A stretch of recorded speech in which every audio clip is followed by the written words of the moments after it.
আপনার ছাদের নিচে থাকবে, আপনার খাটের উপরে থাকবে, আপনার দেওয়ালের ভিতরে থাকবে, আপনার কামাই খাবে, আপনার কাপড় পরবে, আর সে আরেকজন পুরুষের সাথে শুয়ে থাকবে। এটি যেমন আপনার সাথে শরীক করা হয়, আর আপনি আল্লাহর আসমানের নিচে থাকেন, আল্লাহর জমিনের উপরে থাকেন, আল্লাহর অক্সিজেন নেন, আল্লাহর পানি খান, আল্লাহর দেওয়া রিজিক আপনি ভক্ষণ করেন, আল্লাহর দেওয়া জীবজন্তুর মাংস আপনি খান, আর আপনি আল্লাহকে বাদ দিয়ে অন্য কাউকে সেজদা করবেন, আপনি আল্লাহকে বাদ দিয়ে অন্য কারো কাছে সাহায্য প্রার্থনা করবেন। এ কথা আল্লাহ সুবহানাহু ওয়া তাআলা কোনো অবস্থাতেই সহ্য করতে পারে না। এজন্যই হচ্ছে ইন্না শিরকা লা জুলমুন আযীম, শিরক হচ্ছে মহান আল্লাহ সুবহানাহু ওয়া তাআলার কাছে সবচেয়ে বড় জুলুম। যদি কোনো ব্যক্তি শিরক করে মারা যায়, আল্লাহ সুবহানাহু ওয়া তাআলা তাকে ক্ষমা করবে না।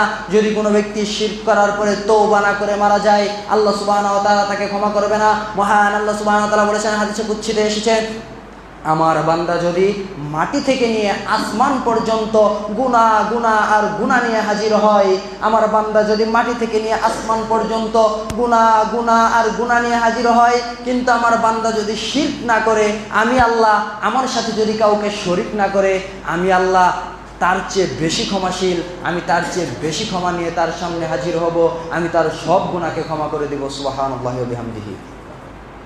কিন্তু যদি আপনি শিরক করেন, তাহলে ক্ষমা করা হবে না।